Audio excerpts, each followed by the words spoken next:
कोडरमा के सतगावा सामुदायिक स्वास्थ्य केंद्र में जननी सुरक्षा योजना में हुए घोटाले की जांच पूरी कर ली गई है और इस मामले में सामुदायिक स्वास्थ्य केंद्र के लिपिक अजीत कुमार और बीटीटी दिनेश चौधरी पर घोटाला करने का आरोप साबित हुआ है। उपायुक्त के निर्देश पर डीडीसी ऋतुराज की अगुवाई में 5 सदस्यीय जांच टीम का गठन किया गया था। टीम ने सामुदायिक स्वास्थ्य केंद्र से लेकर बैंकों के लेन देन की गहनता से जाँच की, जिसके बाद यह पाया गया कि लिपिक अजीत कुमार और बीटीटी दिनेश चौधरी ने मिलकर संस्थागत प्रसव के बाद महिलाओं को जननी सुरक्षा योजना के तहत दिए जाने वाली राशि का बंदरबाट किया है और यह रकम अपनी पत्नी और बच्चों के अलावे दूसरे के खाते में ट्रांसफर किया, जबकि इस योजना के तहत संस्थागत प्रसव के बाद महिला को 1400 की राशि दी जाती है। जांच में जनवरी से अभी तक 14 लाख रुपए की गबन किए जाती हुई है। इस बाबत जानकारी देते हुए उपायुक्त मेघा भारद्वाज ने बताया कि गबन की राशि की रिकवरी के साथ दोषी कर्मियों के खिलाफ प्राथमिक दर्ज करते हुए विभागीय कार्रवाई करने की अनुशंसा की गई है। इसके अलावे इस घोटाले में सामुदायिक स्वास्थ्य केंद्र के प्रभारी चिकित्सा पदाधिकारी सत्यनारायण भगत की लापरवाही भी उजागर हुई है और उनके खिलाफ भी विकास से शिकायत की जाएगी।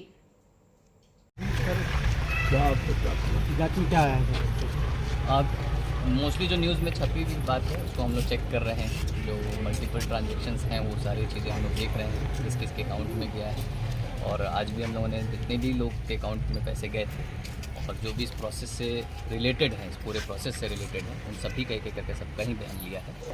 और मुझे लगता है कि थोड़ा सा हम लोग को बैंक अकाउंट से भी, बैंक से भी डेटा मंगवाना है। वो सारी चीज़ें हम लोग लेटर से मांग रहे हैं। कितने लोगों का हाथ है सर इसमें?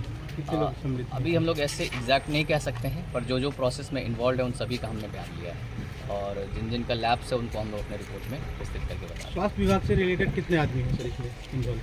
मोस्टली स्वास्थ्य विभाग का ही प्रोजेक्ट है, तो सभी स्वास्थ्य विभाग के ही लोग हैं। हम लोग वही देख रहे हैं कि किस तरीके की गलती हुई है और कहाँ पे लैब से वो सारी चीज़ें आइडेंटिफाई करें। विस्तृत रिपोर्ट होगा तो हम लोग आगे जिला को भी। सर अभी किसी का गिरफ्तारी हो सकता है सर? अभी तक क्योंकि ये हम लोग सिर्फ इंक्वायरी रिपोर्ट है, हम लोग इंक्वायरी रिपोर्ट उपायुक्त महोदय को देंगे। जैसा वहाँ से डायरेक्शन होगा उसके आधार पर ही आगे प्रोसेसिंग किया जाएगा। बाकी हम लोगों ने PR बॉन्ड सबके भरवा दिए हैं, आगे कहीं ज़रूरत होगा तो हम लोग उसका यूज़ करेंगे। जो मामला चल रहा है इस पर क्या छानबीन की आप? उसी संदर्भ में जानकारी लिया गया। ठीक है जी सर। जो होना चाहिए था वो नहीं हुआ है। जी कल भी सुने जिला प्रशासन से इसकी इंक्वायरी हुई है। कुछ कागजात हम लोग भी साथ में लेके जा रहे हैं। होना जो चाहिए था जननी सुरक्षा में, ये 1 साल का मामला है या विगत 3-4 साल का मामला है, वो हम लोग कागज ले करके जा रहे हैं। उससे पता चलेगा जो भी हुआ है वो अब तक के जांच रिपोर्ट में क्या वित्तीय अनियमितता हुआ है। सर एक आखिरी सवाल है। हाँ। सर हर विभाग में आप देखते होंगे कि एक मेकर और चेकर OTP के माध्यम से भी कोई भी डेबिट होता है सर, तो आखिर पर ये जो यहाँ के पदाधिकारी होंगे बिना चेक के कैसे क्लियरेंस हो गया वो? ये पदाधिकारी जो है पदस्थापित हैं। अभी हमारे सिविल्सन से बात हुई है जी सर। उस पर हार्ड कॉपी में पदाधिकारी का सिग्नेचर होना चाहिए था जी सर। जो कि नहीं पाया गया। ठीक, जो भी हम ऑनलाइन करते हैं उसका जो रिकॉर्ड होता है जी सर, वो बिल बनने का पहले वो पदाधिकारी से साइन होता है, उसके बाद ही ऑनलाइन किया। तो आखिर ये अनियमितता पर क्या कार्रवाई होगी सर? इससे ये जाहिर होता है कि इसमें प्रभारी का कोई रोल नहीं है। जब साइन नहीं है तो नहीं, रोल कैसे नहीं? प्रभारी यहाँ पर ही है। प्रभारी यहाँ पर चेक करना उनका दायित्व है। सर पैसा कैसे निकल जाएगा? बस सही बात है। प्रभारी इसका कस्टोडियन है जी। पूरे बैंक अकाउंट का कस्टोडियन प्रभारी होते हैं। तो बिना प्रभारी का तो ये लिए हुए जब चला जाता है तो हमने भी इनसे कहा कि हमको 10 लाख की आवश्यकता है, आप निकाल के दे दीजिए। तो ही ना बात हो गई। तो आपके कथनानुसार सर इनमें कौन कौन दोषी हैं? अभी दोषी पूरा इसको फाइल को देखने पर ही पता चलेगी। ठीक है जी। अभी तो प्रथम दृष्टया जो लोग भी इसको डील किए हैं जी, उनमें सभी पर ये आरोप बनता है। और ये BTT जो कम्युनिटी प्रोसेस का आदमी है जी सर, वो व्यक्ति इसमें कैसे इन्वॉल्व हो गया अभी पता नहीं। जी। BTT कम्युनिटी प्रोसेस का सहिया साथी, उसके बाद BTT जी। BTT को तो कम्युनिटी में देखना चाहिए जो प्रोग्राम NHM का हो रहा है वो कैसे हो रहा है, ठीक हो रहा है, नहीं हो रहा है। लेकिन उसमें इनको वित्तीय काम कैसे दिया गया ये भी एक डाउटफुल चीज़ है। जी सर।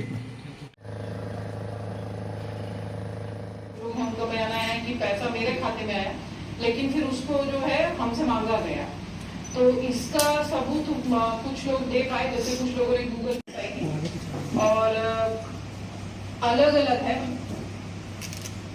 अलग अलग लोगों के पास राशि का ट्रांजेक्शन हुआ है वो भी निकाला गया है। तो समिति का यही मंतव्य है कि इसमें इन दोनों की पूरी मिलीभगत है, तो राशि और अलॉन्ग विथ FIR एंड राशि रिकवरी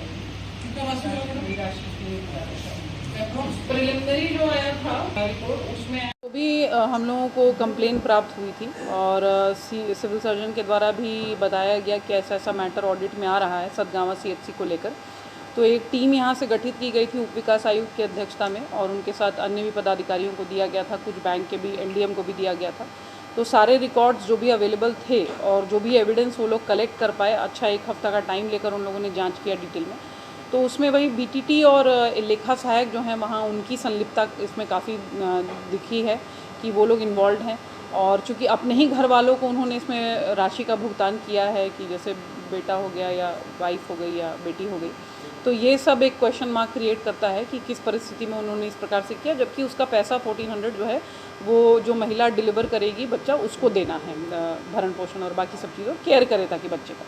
तो इसमें अनियमितता की गई है और इसके संबंधी राशि रिकवरी के लिए, विभागीय कार्रवाई के लिए और सर्विस से हटाने के लिए ये सब अनुशंसा करते हुए आज हम लोग विभाग को भेज देंगे और उसमें निश्चित तौर पे है कि उन पे कार्रवाई